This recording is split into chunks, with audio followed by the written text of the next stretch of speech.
Yeah, okay. Can everyone hear me? Cool. Hi, everyone. My name is Anastasia, and this is the Authentic Developer. Before I start, I just wanted to give a kind of a warning because this is not a technical talk. There is not going to be any code in any of the slides, nor mention of instant apps or cuddling or any other interesting fun stuff. This is a soft talk, and it's considered soft, even though it's, I think, a little bit harder to give. It's a talk about feelings, because I believe that feelings is what makes us human. And even as developers, we're still humans, and we still need to treat with humans, our coworkers, and our products are built for humans. So I still feel it's important to talk about. I'm an imposter. I feel like that constantly. I'm not sure how or when it started, but it's been for a while. I'm constantly, well, not constantly, but I'm in fear that someone's going to realize that actually I have no idea what I'm doing. I'm just faking it, just pretending to know what I'm doing. And then one day someone will find out and kick me out of the community or technology industry or something. There was this time where I thought I had been found out. I was talking with upper management of one of my previous company, trying to make the culture better, and I had some suggestions. Even though I had the best intentions, I didn't come off quite right, and the person got very defensive. To summarize, I was told I was wrong, I was told I was a liar, and that I should just quit my job because I wasn't happy and my work was really bad and no one cared anyway. And my world just crashed. I suddenly realized that everything I feared was true. They knew I was bad, and they were going to fire me. They knew my work was bad. My first reaction after the shock was getting defensive. So I started fighting back. It didn't help the conversation at all. After the conversation ended, I just went and probably cried for a while because I'm a big crier. And I just felt sad, and I fell into this loop of, I'm not good enough, I'm not worthy enough, and everyone knows. My boss knows, my coworker knows, I'm never ever gonna find a job again. Then I started anger crying because I felt that that person didn't have the right to tell me I'm an imposter or I'm bad. But I still fell in this loop. I still felt that I was unworthy and that someone had realized it. It took me a long time to finally accept that that conversation actually was just wasn't true. It meant talking with my coworkers. I didn't do it immediately. It took a long time until I was able to face them and ask them what were their thoughts. To talk to my manager, to talk to my boss, my boyfriend, my sister, my friends. And they helped me get out of that loop. I'm sharing this story because I'm still a little bit scarred by it. And I know there's a lot of people there that have similar experiences, that they feel they've been found out. But before I continue, I just wanted to do a little experiment to see if I was by myself. I'm going to do what my friend Michael May does at his talks. I'm going to ask a question, and if your answer is yes, you clap once. If your answer is no, you don't have to do anything. Just observe. Oh, sorry. This is a slide for the clapping. Clap once. Have you ever feared that someone would realize that you don't really know what you're doing? Do you avoid writing blog posts or doing talks because you think you have nothing to say? Do you sometimes shy away from asking questions for fear of them being very stupid? Well, you've seen there. Oh, sorry. Very nervous. I'm so sorry. Have you ever felt like an imposter? You've seen you're not alone. I'm not alone. This is actually a common theme in the technology industry. Most of us have been there. Most of us has one of those experiences where you're just terrified of being found out. I'm not here to talk just about imposter syndrome. I'm here to talk about what blocks us for being authentic. And my journey to becoming more authentic and trying to overcome my imposter syndrome. It's not a magic recipe. It might not work for everyone, but it has kind of worked for me. As I said, it's still a work in progress. I still feel like an imposter, especially just before giving talks. And we're going to start by understanding shame. We relate with shame with that embarrassment, like when you trip in front of someone and you feel very embarrassed, Or when you're a teenager and everything feels like the end of the world. Like if you have something green in your teeth and someone sees it and you feel super embarrassed. That is shame, actually. But shame can be much more deeper and hurtful moments. These are all quotes that people have told me about what they identify as shame. And they all tell a similar story. Because we experience shame when we believe we're flawed, when we believe we're unworthy and when we believe we're imperfect and unworthy of belonging or being accepted as we truly are.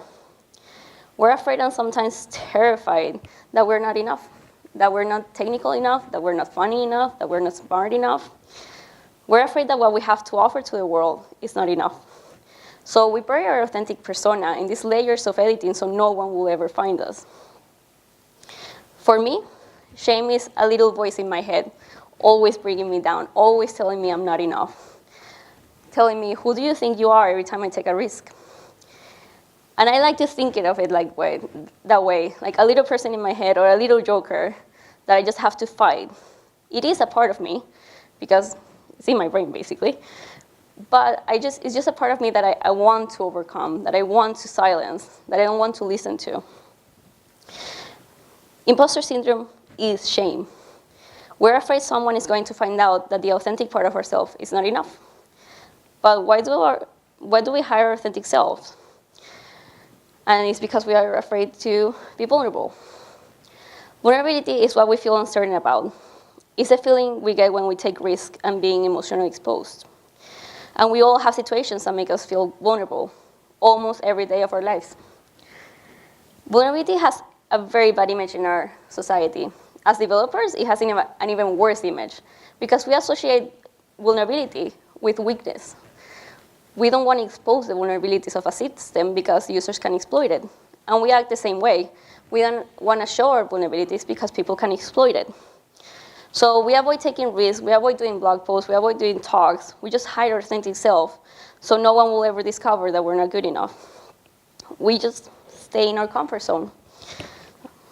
But the thing is, experiencing vulnerability is not a choice.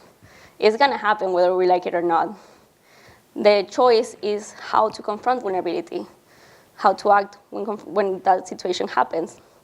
And for me, the correct choice is to embrace vulnerability, to embrace that almost naked feeling when we take risks and ask more questions, taking more time. The choice is to embrace our authenticity.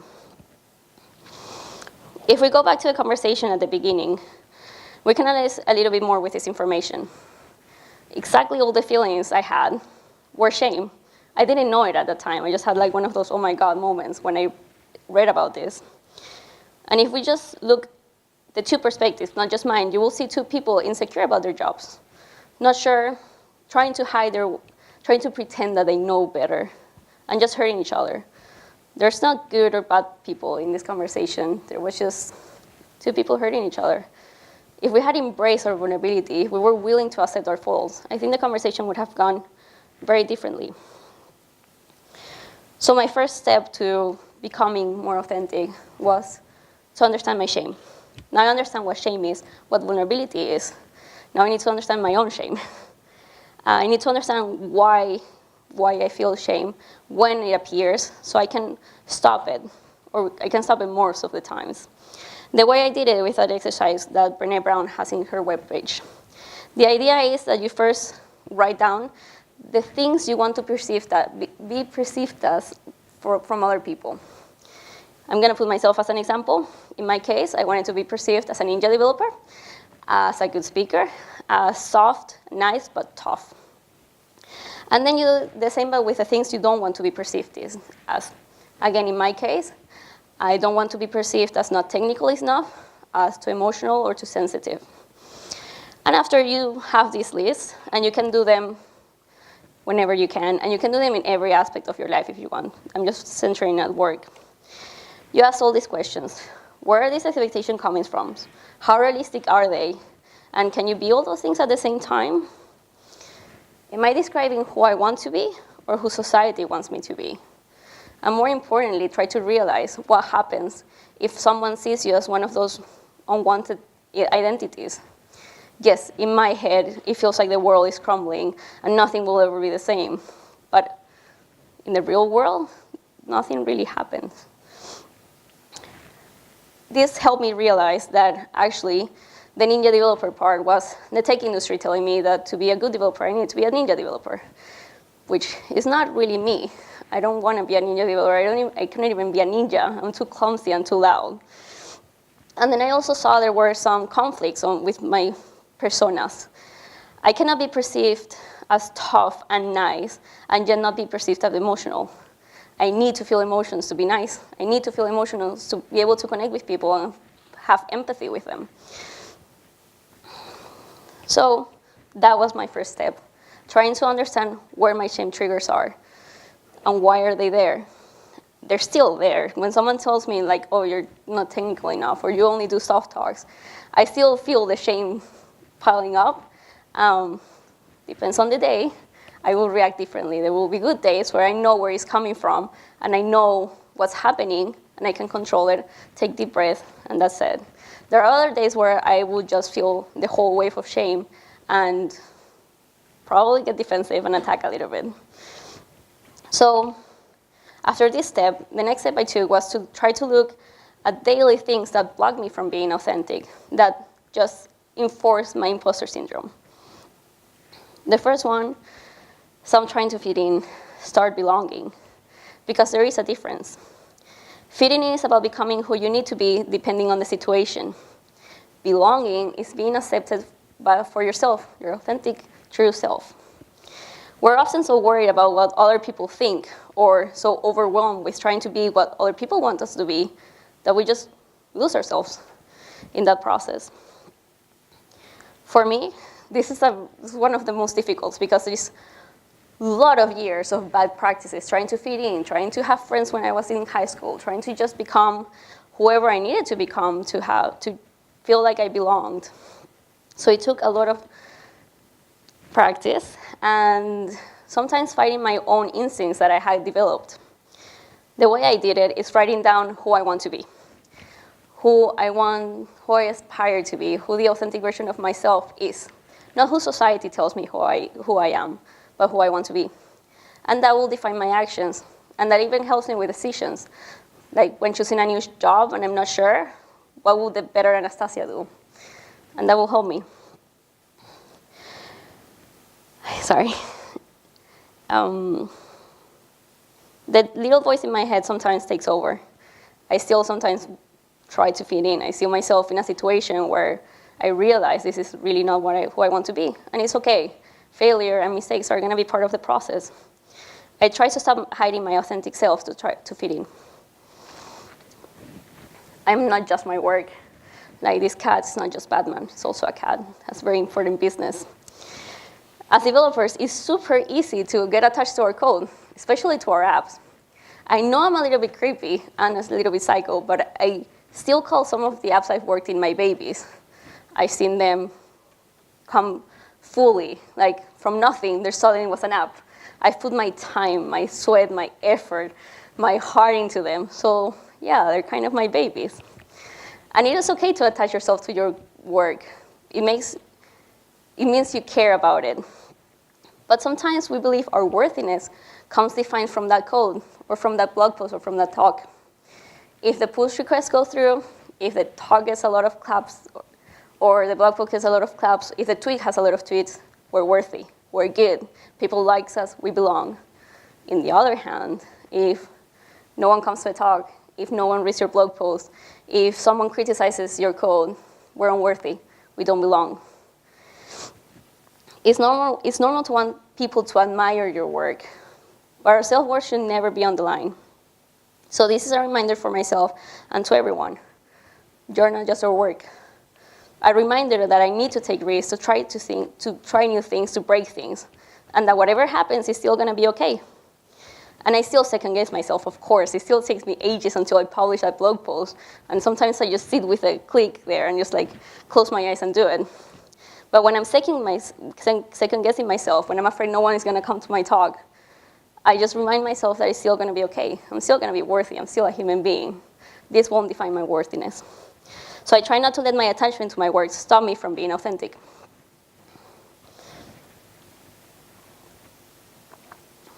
We live in a wonderful area of internet where we can connect to people all around the world. I've made friends I had never met in person, and it's great. But with that openness, it also opens to a lot of criticism from people we don't know or we don't really care about.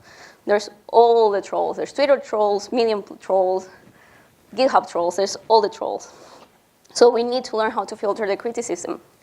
Criticism is not a bad thing if it comes from a person we trust. We need to learn how to not listen to the criticism we don't care about, of people we don't trust, people who don't really care about us at all. Start listening to people who really care about us, who know our authentic selves and still likes us for it. People who really want us to improve and not just criticize for the sake of criticizing. So there's an American expression that says, I think it's American, English. Talk to the hand because the face ain't listening. I've never actually used it in real life, but I like it. So whenever I see a criticism, I try to remind me of that expression. So I imagine a hand that is blocking the criticism, sort of like Gandalf.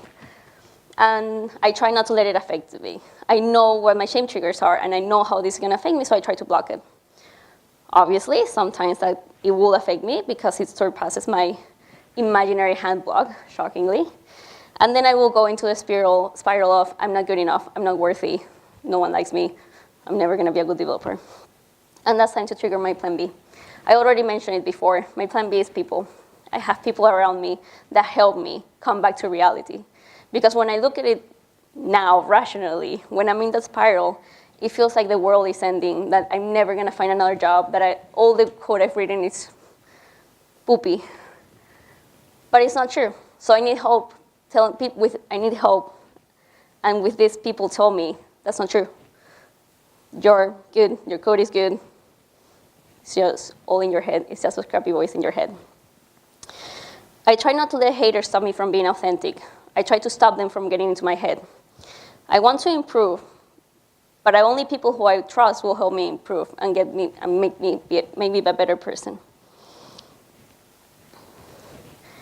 I am not perfect, and I am really sorry to break it now, but you're not perfect either. And that's okay, it's not a bad thing. I've noticed we're always aspiring for perfection, to be the most perfect human, the perfect developer, to write the most perfect code. I want to do the clapping thing again. Again, if it's yes, clap once. If it's no, don't clap. Do you believe in the perfect code? Yes. There is no perfection. There is not such thing as a perfect code. That's just a myth. It's actually the crappy voice in our head again, telling us that we're not perfect, trying to put high, unreachable goals or standards just to tell us we're not perfect when we don't reach them. Telling us that success is effortless for other people. The same way we learn that with experience, that there is no such thing as a perfect code, we need to learn that there's no such thing as the perfect developer or perfection. We need to choose ourselves over perfection, because perfection doesn't allow for improvement. You cannot be perfect and improve. It's one or the other. So we need to choose improvements. Mistakes won't define us, because even when we fail, we have learned something. We still are improving. That is what we should aspire to do. For me, again, the way I try to remove the perfection myth is by setting reachable goals. They're all over my life at the moment. The most simple one is I want to improve a level of French per month. I have different ways of tackling this. It could be practicing twice a week or stuff like that, or 3 times a week, or going to classes. I will reach it sometimes. Sometimes I won't. I'm still improving. I still know more French than when I started my goal. So this is just a reminder that you have to set your goals for yourself and try not to let the perfect situation ruin it. I try to stop unrealistic standards or goals from bringing me down and stopping me from being authentic. So we've looked at how we block ourselves from being authentic by trying to fit in, trying to be perfect, putting our self-worth in our work, and letting trolls inside our heads. But how can we amplify that authenticity?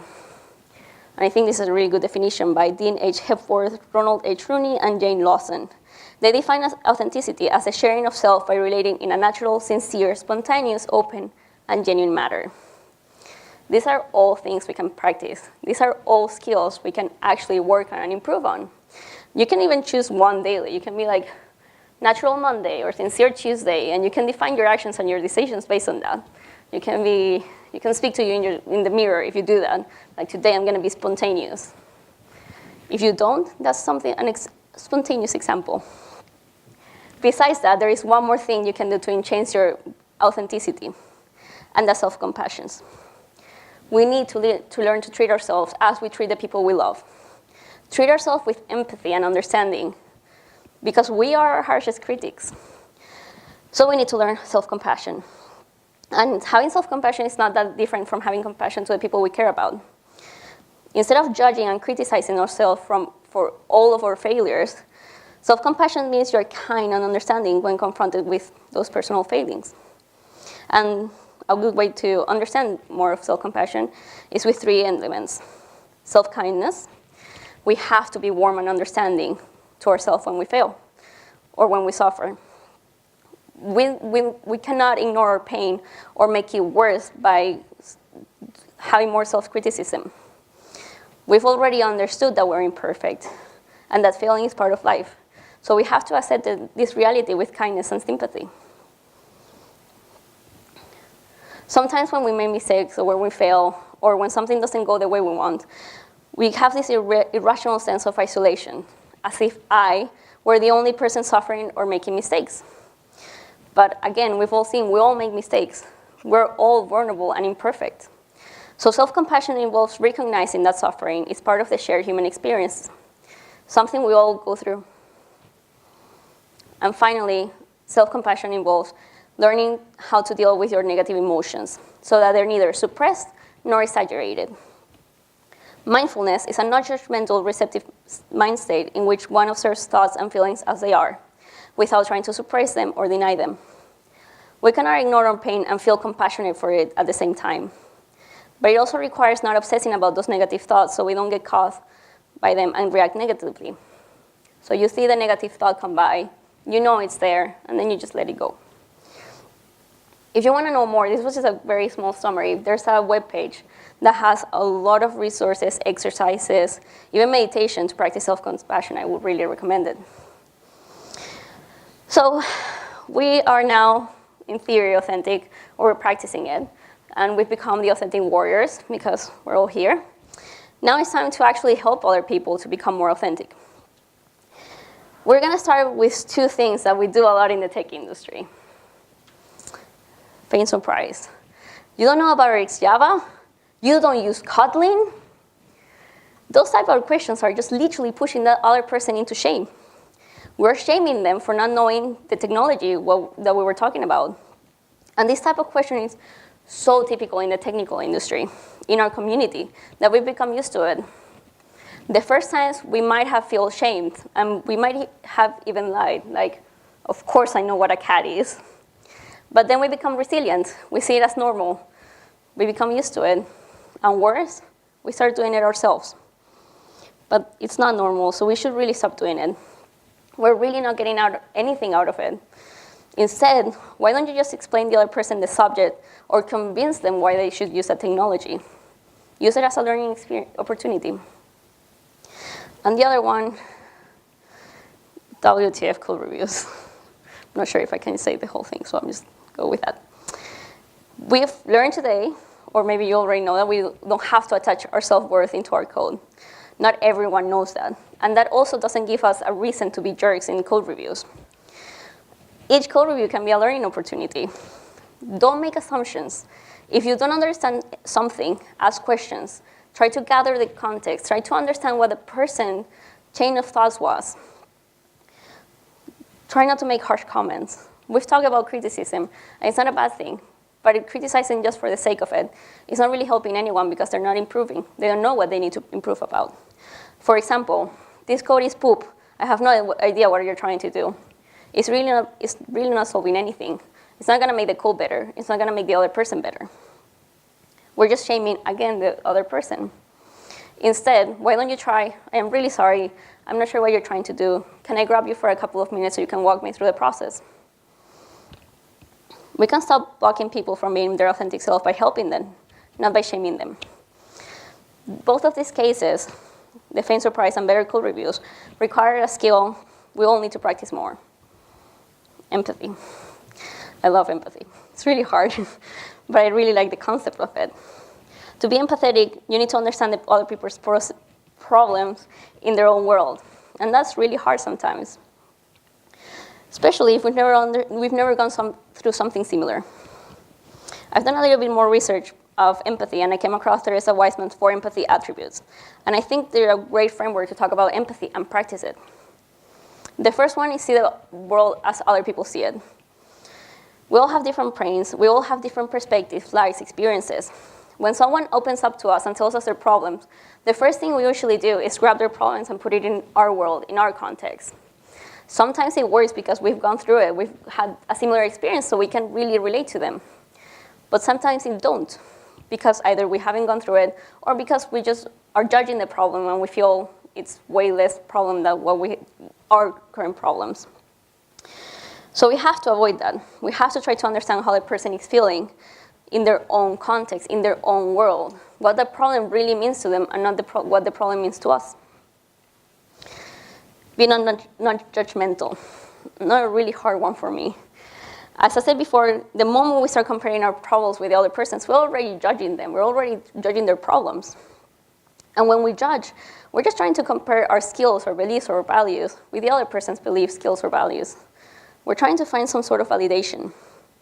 But it's a trap, because the moment we start judging and the other person feels judged, that person is going to judge another person, and so on and so forth. So we just get into this judge cycle.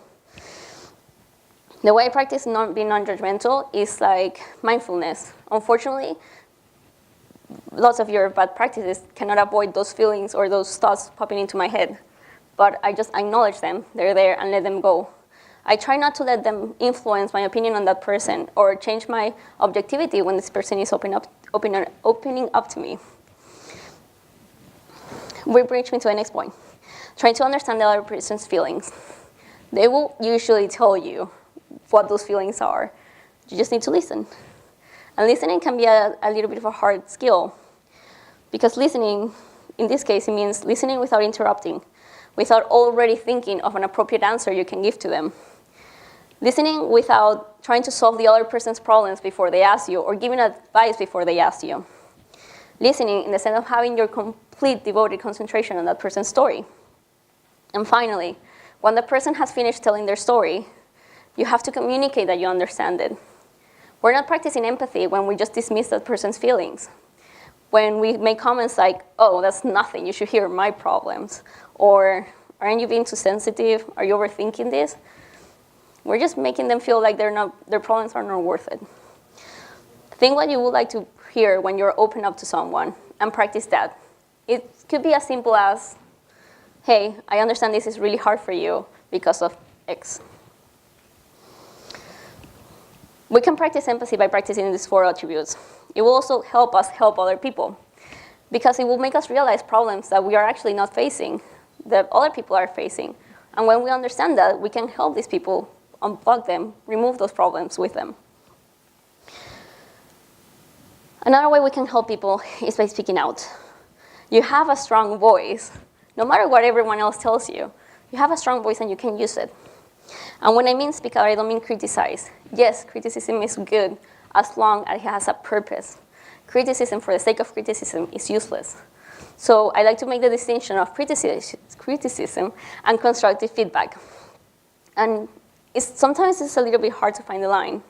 But just try to give actionable feedback that the other person can go back and improve upon. Know what they need to get better at, and not just feeling like they suck. And when you speak out, own it. Yes. Take responsibility for what you say. If you are embarrassed of owning it, of saying, oh, actually I said that, it's because maybe you shouldn't have said it. If you cannot own what you're going to say, then don't say it. For online people, don't hide behind your persona or your avatar. If just ask the question, would you tell them in real life? Will you tell them to their face? And if you regret saying something, it's never too late to show empathy. It is okay to go back, reach the person, and say, I'm sorry, I shouldn't have said that. One of the best things you can do at work is protect the culture, because shame can ruin your culture very easily. And you might not notice it at the beginning, but by the time it's reached within your culture, it's too late to fix it. And it can be very subtle. So keep an eye for shaming behaviors like criticism, blaming, name-calling, harassing, favoritism. As I say them straight there, they look very obvious, but they're not that obvious. They're very subtle. It's only obvious when you're on the other side of those things. If there's shame, people are gonna disengage, protect themselves. It's just survival instinct. They will hide their authentic self even deeper. And then eventually they will stop caring about their work and their job, so it will affect your team and your product. Help them by making sure the culture doesn't suppress their authenticity. Another great thing to do at work is lead by example. And I think one of the best examples is saying, I don't know. Saying I don't know to a group of people is grabbing vulnerability by the horns. I feel it's one of the scariest things to say, I don't know, and exposing yourself to probably criticism and judgment. But if you say it at work, especially around, if you're a senior developer and around junior developers, you're encouraging people to embrace vulnerability, to say I don't know, to feel that it's okay to not know everything. Make people feel empowered to follow your example. Make people feel empowered to be vulnerable and more authentic. Speak out by questioning everything. There is something called survivorship bias. It's very unconscious, well, it's a bias, so it's unconscious. But it basically means that because we went through it, we think that everyone else has to go through it. And I know this is not conscious, but that's the way it is. It's not. There will be practices that will block people from being authentic, that will shame people or make them feel like imposters. So speak out and question the status quo. We can question it to make sure it's the best way we can do things. The best example for me is hiring. A lot of companies grab the hiring process from the bigger companies like Google, Facebook, etc., and apply them to their company, startup, or just even their team. So you can question that practice. Is it actually the best way to hiring people? Does it work for everyone that we want to hire? Is it excluding anyone we actually want to hire? It might be working perfectly. It might not. You still have the power to question it and bring it up. And if it's not working, you can change it. You have that power to do it. Normalize the learning discomfort. Because contrary to common belief, learning is uncomfortable. Yes, it can be exciting and challenging, but it can also be very difficult and uncomfortable when you have that tiny voice in your head saying, you're not good at this, you're gonna fail, everyone will realize that you actually don't know what you're doing, stick with what you know. That voice might be stopping people from asking for help because they feel senior developers know everything and they feel like they should also learn it. They should also know everything. They will feel like imposters if they don't learn a new technology within a time period. And maybe they're just misinformed.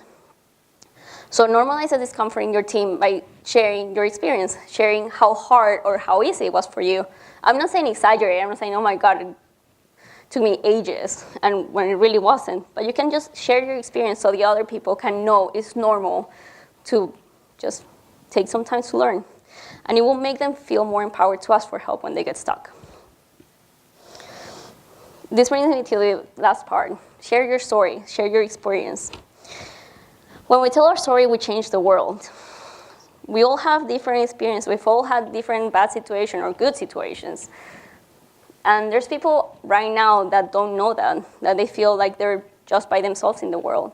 So by sharing everyone's stories, we're just normalizing all the struggles that we go through. You can do it technically.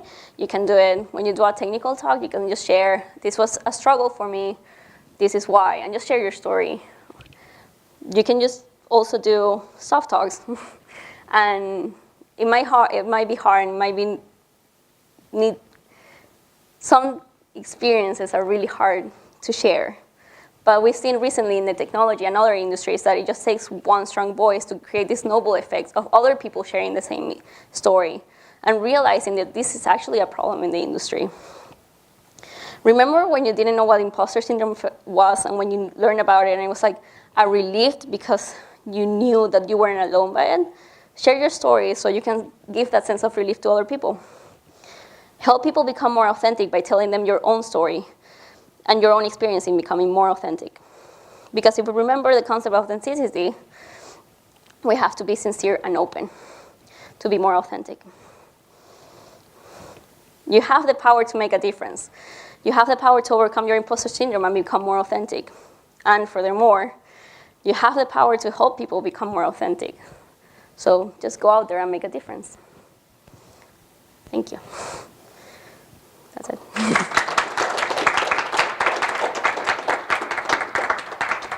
Okay, thank you for the talk.